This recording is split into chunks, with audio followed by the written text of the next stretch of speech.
Bonjour et bienvenue dans le Club Éco. Merci de nous rejoindre pour cette nouvelle édition que nous allons passer en compagnie d'Alain Ferras. Bonjour. Bonjour. Vous êtes le président de la Fédération des promoteurs immobiliers Aquitaine et Poitou-Charentes, les deux régions. J'aimerais qu'on démarre par un point de conjoncture. Est-ce qu'on peut donner un petit peu les dernières tendances, globalement comment s'est achevée l'année 2013 et comment démarre 2014?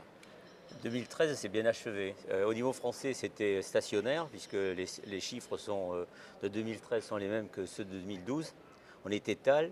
Et il y a une particularité à Bordeaux, enfin il y a deux particularités. Il y a une particularité des Alpes-Maritimes, mais sur un nombre plus réduit de logements. Et il y a surtout une très bonne particularité positive sur l'Aquitaine et notamment sur la communauté urbaine de Bordeaux, puisqu'on a une augmentation entre 2013 et 2012, entre 2012 et 2013 de 27%. Donc c'est quand même très significatif dans la qualité de cette évolution. Très On revient significatif. presque au niveau d'avant-crise en fin de compte.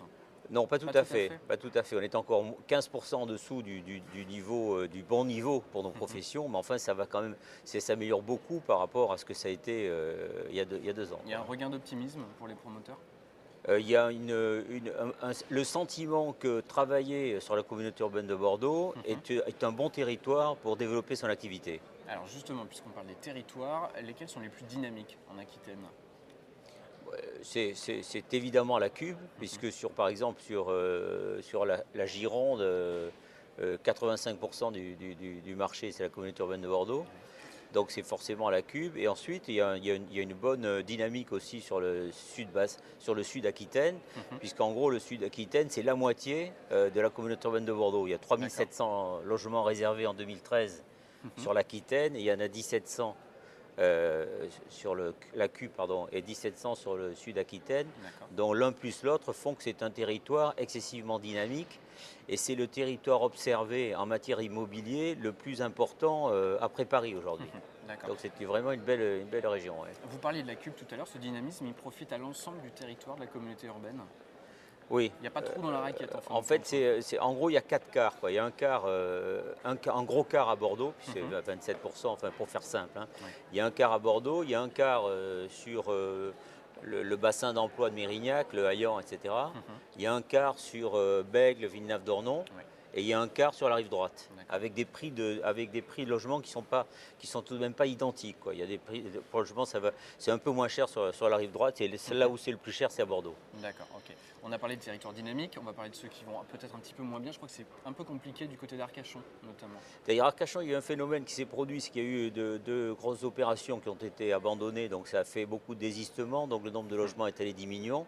Il faut savoir aussi que depuis 2 ans, le territoire d'Arcachon, quand je dis Arcachon, c'est le bassin. Hein. Le territoire d'Arcachon était un territoire qui n'était pas doté côté investisseur parce que les lois du flot ne le classaient pas à un niveau comme la communauté urbaine de Bordeaux. Mais cela, d'après les informations que nous avons de la préfecture, cela devrait évoluer à partir de l'année prochaine. Donc je pense que le bassin d'Arcachon va reprendre ce qu'il devrait être.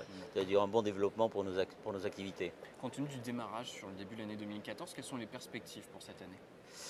Écoutez, on a fait une assemblée générale avec mes adhérents il y a environ 15 jours au lendemain de l'exposé des chiffres et j'ai vu des adhérents assez satisfaits des premiers mois de 2014. Et ce qui est intéressant aussi, c'est qu'on voit de plus en plus maintenant sur les opérations immobilières commercialisées par mes confrères, de plus en plus d'investisseurs bordelais. Ce qui était un peu... C'est retour des investisseurs. Voilà, oui, ce qu'on attendait tous depuis longtemps. Moi, j'en avais fait un peu le thème du salon du logement neuf sur les allées tournées l'année dernière. J'avais dit, bon Dieu, que les investisseurs bordelais reviennent. Il est temps qu'ils reviennent. Il semblerait qu'effectivement, ils soient là. Quoi, hein, voilà. La loi du flot est, ça y est, assimilée, digérée, si je puis dire. Alors, la loi du flot, en fait, elle est assimilée. Elle ne fait pas la totalité des ventes investisseurs parce qu'il y a des gens qui se préoccupent de ses conséquences en matière de personnalité du locataire. Mais enfin, je pense que tout ça n'a pas de grande importance. Le du flot, aujourd'hui, c'est quand même à peu près, à Bordeaux, c'est à peu près, je pense, les 2 tiers des investisseurs. D'accord. Ma dernière question va porter sur les prix, évidemment. Vous n'avez pas votre boule de cristal, on est bien d'accord, mais globalement, à quoi faut-il s'attendre en 2014 ? Est-ce que ça va un petit peu grimper, stagner, plutôt baisser ? Je pense que certains prix vont baisser parce que la collectivité locale a voulu effectivement mettre, les collectivités locales ont voulu mettre sur le marché des terrains à bon marché, de façon à ce que les promoteurs puissent vendre une partie de ces appartements vendus sur ces terrains aussi bon marché.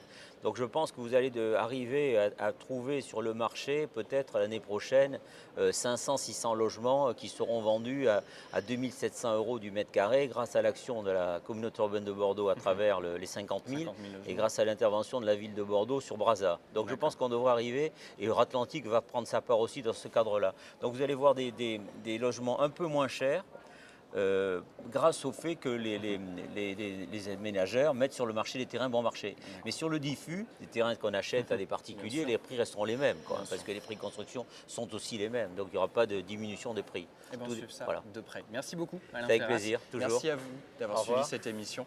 À très vite pour le Club Éco. Au revoir.